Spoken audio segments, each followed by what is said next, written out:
We saw Fire and Ash, and in front of it, they played the Doomsday trailer. Yes. You had not seen the Avengers Doomsday trailer prior to that moment. No. And you had no idea what that teaser was. No. Which is incredible because this past week, this was probably one of the worst Marvel leak weeks of all time. Like, I'm honestly going to put it, it's not as bad as like the No Way Home Andrew Garfield leaks and like the Tobey Maguire leaks, but it was pretty rough. Like, every big trailer Marvel had got leaked. So this first Doomsday trailer got leaked. The next Doomsday teaser got leaked. Like, the audio fully leaked. The Spider-Man Brand New Day trailer leaked. So many leaks. Marvel, what is going on? Kind of feels intentional in some ways. Well, actually, no. The Doomsday trailer was definitely not intentional. The Thor teaser was not intentional. I just spoiled something for you. I'm sorry. And then the Spider-Man Brand New Day teaser may have been intentional. So you think that they're intentionally leaking some of this stuff to drive up the hype for it? I think they intentionally leaked the Spider-Man okay, here's the thing. The Spider-Man Brand New Day teaser leaked, and it literally looked like somebody filmed their computer screen with like a Nintendo DS. Like, it was the worst quality, and in 2025, that does not make sense. And the crazy thing is, that's exactly how No Way Home's trailer got leaked too. I was like, what are the odds that in the worst camera quality possible, in the exact same similar like style, these two Spider-Man movies back to back had their teaser trailers leaked? It's like a UFO sighting. Yeah, it's the grainiest picture. Yeah, Okay. It's crazy. It is insane. So yeah, it was just a crazy week. But Doomsday trailer. I had no idea any of that was happening. Yeah, it's crazy. It is crazy. You are not chronically on the internet like I am. I'm obsessed with scrolling. I guess not. So, why do you think all this happened so close together? Do you think that it's the same mole for all of this stuff? No, it's definitely not. I mean, the Doomsday teaser leaked because, they send the teaser trailer to movie theaters to be, quote unquote, be locked until Avatar Fire and Ash comes out, because these teasers are exclusive to the movie theater. But of course, like, some movie theaters end up just being able to watch it, and so the employees are just filming it, and it goes out. Okay. So, that's a shame. It's literally just some guy working at the movie theater. Yeah, and I think, most likely, yes. So it could be like anyone in the country. It could be anyone. Not a very secure system. No, seems like. But I will say the point of the Avengers Doomsday teasers was to, I think, capture some type of like moment, just like we got in like Infinity War, Endgame, No Way Home, where it's like this big reveal in the theater, the crowd's like gasping, and people did gasp in our theater. Yeah. And I was like, people were vocal, and that to me made me feel really good that these leaks didn't ruin the experience for a good chunk of people, you included. I think I said something. I think I went, what? Yeah. Huh? Yeah. Because,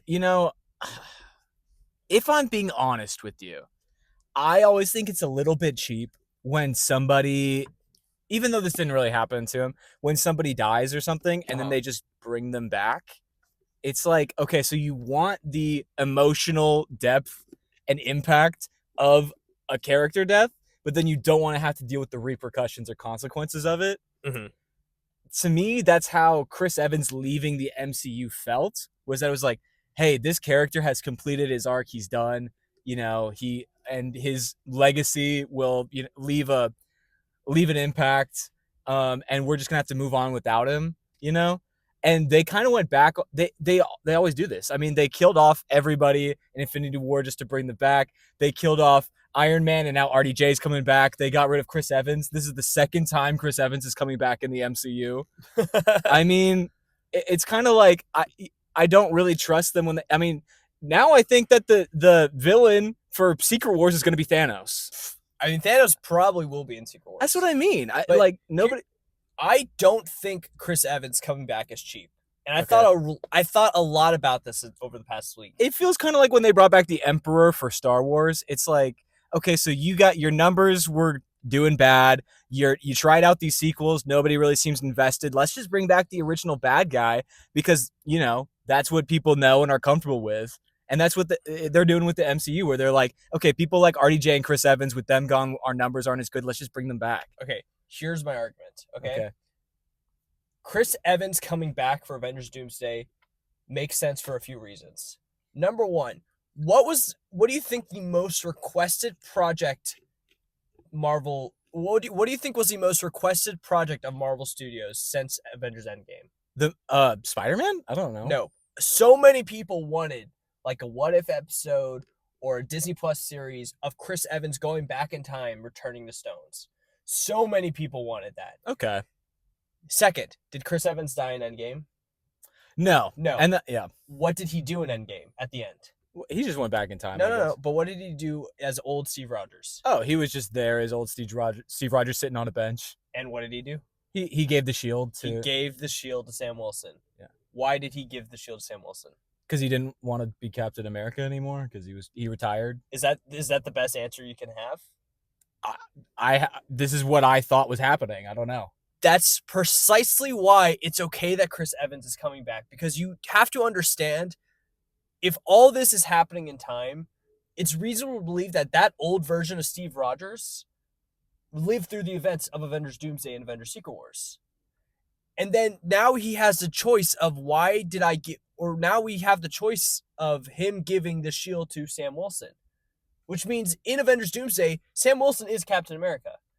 So he's probably going to understand, Steve Rogers is going to understand why one day he's going to have to pick Sam Wilson, because he's going to see Sam Wilson as Captain America leading the Avengers. I think it's going to justify the decision and only lift up Hold on. Sam Wilson's Captain America. I'm confused on the timeline now. Okay. So Chris Evans is going to come back to the future as young Steve Rogers. No. I mean, I don't know how that's going to work. So, because how is he going to see Sam Wilson as Captain America if he's an old man now? Because if Chris Evans is fighting Chris Evans, yeah. If that version of Steve Rogers is going to go the same one we've been following the entire MCU. Yes. So the young Steve Rogers that went back in time. He went back in time. He's going to come back to the future to fight with the new Avengers, then go back in time again. But we don't know where they're going to be fighting. To be fair, when they're going to be fighting, or where? When or where, we don't know. We don't know. We do not know what plane they're going to be on. We don't know where in the multiverse this is all going to take place. We don't know which dimension the conflict is going to escalate it. Right. Yeah. But the point is, if that is not a variant, if that is the same Steve Rogers that it seems like it. It seems like it, then we can assume that the old version of Steve Rogers we see is that version. Right. Is the one that's about to go through the events of Doomsday and Secret Wars. I'm not here to tell you like how that makes sense. That's not my job. That's the movie's job. Okay. I can only tell you what I can assume if that is the same character. And what I can assume right now is that we are going to see a justified reason for him picking Sam to be Captain America. Yeah.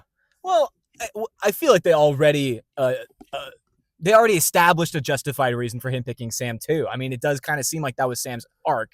Well, Sam's arc was accepting that he's going to be Captain America, but no, they never established why Steve chose Sam. But Steve and Sam had a good relationship and camaraderie for the entire Captain America series of movies. You know, like from as soon as they introduced Sam. But why not pick Bucky, who is a super soldier? Yeah, I guess, but Bucky Bucky has a really checkered past. Picking him as Captain America would be would give him a chance of redemption. He was the entire reason for Civil War, you know? Yeah, but but Steve Rogers was so for Bucky redeeming himself and proving himself and giving him a chance. Why didn't he give him a chance? Does he need to be Captain America for that though? Maybe not, but it's still there's still things. I feel like Captain America needs to be a symbol, right? And he understands that because in the first Captain America movie, he was a symbol where he was going around seeing all the troops, raising their morale, doing all that kind of stuff. I don't think that Bucky accomplishes that. You know what I mean? Right. So I think Steve kind of recognizes like, yeah, Captain America is a hero, but he also represents something. I think also though, and he doesn't need to be a super soldier. I think also though, in the topic of like why I think it's okay to go back and explore Chris Evans in Avengers Endgame, RDJ specifically goes to Steve Rogers and says, when you mess with time tends to mess back. Clearly, Steve messed with time by going back, you know? Like, every single thing he did in the MCU timeline rules creates different branches. Creates something that wasn't supposed to be there, right? This is something that confused me about Loki, too. And because was the sacred timeline, they were always supposed to go back and get the stones, stop Thanos, and then return the stones. Like that was always in the sacred timeline. I guess wasn't the sacred timeline revealed to be BS?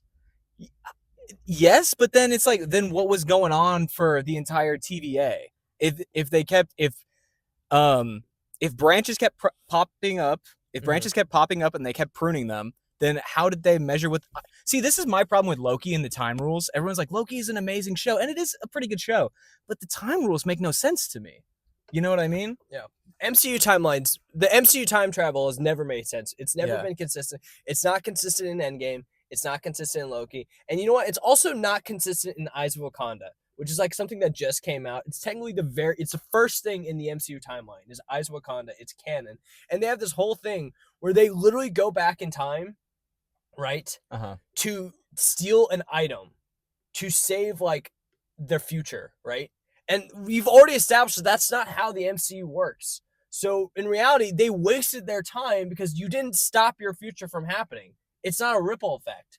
So it's already another example where the time travel rules are not consistent in the MCU. Yeah. Which is why I'm also happy the Russo brothers are doing Doomsday and Endgame, and why I'm also okay with this Chris Evans storyline, because at least it's the same people who established that set of rules for the timeline, right? Okay.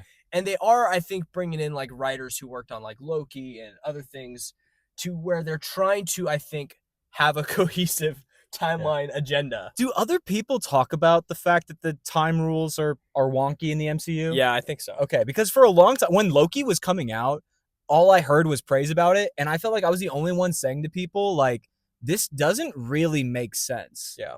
Like, okay, so you can go to an apocalypse where nothing counts, essentially. Like, there's no variance because the world's about to end anyway. But there's a sacred timeline. So if you go to Pompeii, if the girl variant of Loki, what was her name? Sylvie. If Sylvie ever went to Pompeii and then they went to Pompeii, would they find like her version there? Like, could they go to Pompeii and essentially find a past version of Sylvie there who was hiding out in Pompeii because that was on the sacred timeline? Or was she hiding out in a branch that then got pruned by Pompeii? Like, I was like, it almost felt like they were just going to places, not necessarily different times. Yeah. So it was like, there should be multiple versions of this variant of Sylvie running around. Yeah. According to the time rules. But it's not really time rules. No. I mean, listen, that's my biggest thing for Avengers Doomsday and Avengers Secret Wars is I just hope it does kind of clean it up, but also I hope it kind of ends the whole multiverse saga for the MCU. I think it's time to move on. Yeah. I'm ready for it to move on. I will say one last note of why I'm honestly very okay with Chris Evans being back in Captain America. Mm-hmm. You have RDJ back. You have Hugh Jackman, most likely. He's not confirmed, but like, you assume Hugh Jackman's going to be there. But you have the Fox X-Men. You have all these iconic characters, actors who portray these characters. It kind of would have felt sad if everybody except Chris Evans was back. Like, this is the one time we're ever going to have all these iconic performances. A lot of actors who, honestly, you could make an argument should have an Oscar of being perfectly cast for these roles. Because we knew RDJ was going to be there already. So if it was like everyone, including RDJ, but not Chris Evans. But no Scarlett Johansson, huh? For all we know. Okay. I mean, Black Widow's Zoe Saldana. Actually, no, there is a variant of Gamora running around. Yeah, like I'm sure they're all gonna come back. I'm sure Bradley Cooper is Rocket, probably. I mean, is John Batista gonna be Drax? I heard he was done. I don't know. They might come back. I really don't know about the Guardians. The Guardians haven't really been talked about in any casting rumors. But it's kind of like how Tom Holland's Spider-Man isn't going to be in Doomsday. Okay. You know? But he will be in Secret Wars. Yeah, there you go. So that's Doomsday, maybe not. But Secret Wars, I think everyone will be back. It was kind of like how Ant-Man wasn't in Infinity War. Yeah, and then played. That's actually exactly it. So the rumor is Spider-Man won't be in Avengers Doomsday, but is going to have a major role. In fact, probably be the lead of Secret Wars. Because we know Tobey Maguire is going to be in Doomsday, right? Officially know that Tobey Maguire is going to be in Doomsday. Was that a leak? I mean, yes and no. I mean, it was kind of leaked that it's insider information that Tobey Maguire is the Spider-Man variant of Avengers Doomsday. There's no like talk of how big his role is going to be in the movie, but also everyone kind of put two and two together because Tobey Maguire was in London a lot during the filming of Doomsday. So it's like, okay. But we'll see. I mean, Regardless, we're 1 year away from Avengers Doomsday. I actually have a question for you What's that? regarding this. What are you gonna watch first? They release on the same day. Avengers Doomsday or Dune Part 3? Well, honestly, I think we're gonna see probably Doomsday first. Because you and I go and see movies together all the time. I'm almost never seeing a movie without you, and if they release on the same day, I bet that you're probably gonna get us tickets for the Doomsday release. Are you down to do both in the same day? Yeah. Doomsday. Yeah. I Yeah, want to double experience feature. Doomsday. Doomsday. I didn't really care about doing Barbenheimer the same Barbenheimer? the same Yeah. day or whatever. I kind of really care about doing Doomsday on the same day. And they're both probably long ass movies. Yeah. It's probably 7 hours of our day. Yeah. Which I'm okay That's with. like the whole day. I'm totally fine with. I kind of want to do it. I think we have to do it. I think we have to do it. Unfortunately, that is going to make one of them look worse than it should be, because we're going to have no choice but to say this one was better than that one. We're watching both of them at the same time. We're going to have a direct comparison. Yeah. We're going to have no choice but to say I enjoyed this one better.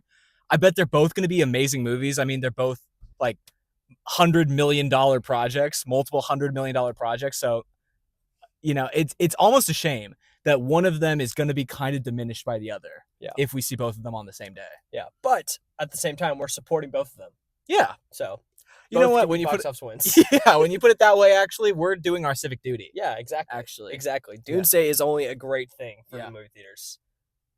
Okay. I do have one more thing I wanted to say about the whole timeline issue. Go. Okay. Real quick. I know that we've kind of we're beating a dead horse here, but if in the MCU, in the timeline, right, in the sacred timeline or whatever it's called, if they are supposed to lose to Thanos, go back in time, get the stones, right, go back to the future, then a different version of Thanos comes, because Thanos was killed, right? A different version of Thanos is made and then comes, and then they kill him again, and then they bring the stones back to their original place. If that's all in the sacred timeline, I mean, like, how does the variant of Loki get made? Was that just an accident, like, on this one iteration of the timeline? It seems like there's a variant of Thanos that is always in play on this sacred timeline. It's a variant of Gamora as well, because Gamora dies, and now there is a variant of Gamora just running around on the quote unquote sacred timeline. Yeah. So it's kind of, that's why that concept doesn't really make sense to me, because I'm like, they did a multiverse thing before the TVA was even introduced, where there are 3 variants. Okay. Loki, Gamora, and Thanos. Okay. And they only care about the Loki. So I think, there's one explanation I have for this in my brain. Okay. I don't really have an explanation for that answer, except for quite possibly on this main timeline, the sacred timeline or whatever, it is quite possible that, yes, characters can live from different points of time in different points of time, right? That's clearly how the story goes. I think the difference, though, is when they start making things complicated, like having a baby. Because then that baby is born from 2 parents from 2 different time periods, technically. Right. Which could cause a branch that is truly unfathomable, which would explain Avengers Doomsday and could explain the plot of, Chris Evans, Captain Steve Rogers truly messing things up to a level of, okay, now the multiverse is somewhat collapsing. Because as right now, Steve Rogers is the only case we know of where somebody from a different time had a baby with someone else from a different time. And so that baby is technically born from someone from 2025 but conceived in 19 whatever.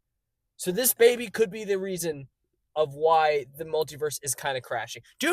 Doctor Doom might just be on a baby killing spree. He's trying to kidnap Franklin Richards for the power, and then he needs to take out Chris Evans, Steve Rogers' baby. My issue with that is that Steve Rogers isn't a variant. This is the same Steve Rogers that we've been following the whole time. Right. I didn't say he was a variant. I know, but that's why I'm kind of like, if we're talking about pruning timelines and stuff like that, or like the time rules of people being born in different times. Yeah, but so are the variants. They're anomalies. Maybe the answer is in Spider-Verse, Well, I can't remember the Spider-Verse explanation for anomaly, of like what issues happen with anomaly. Like Miles Morales wasn't supposed to be Spider-Man. Oh yeah. And it's causing a ripple in the canon events or whatever. Right. Chris Evans, Steve Rogers' baby is an anomaly. Not a canon event. It's not supposed to happen. Okay.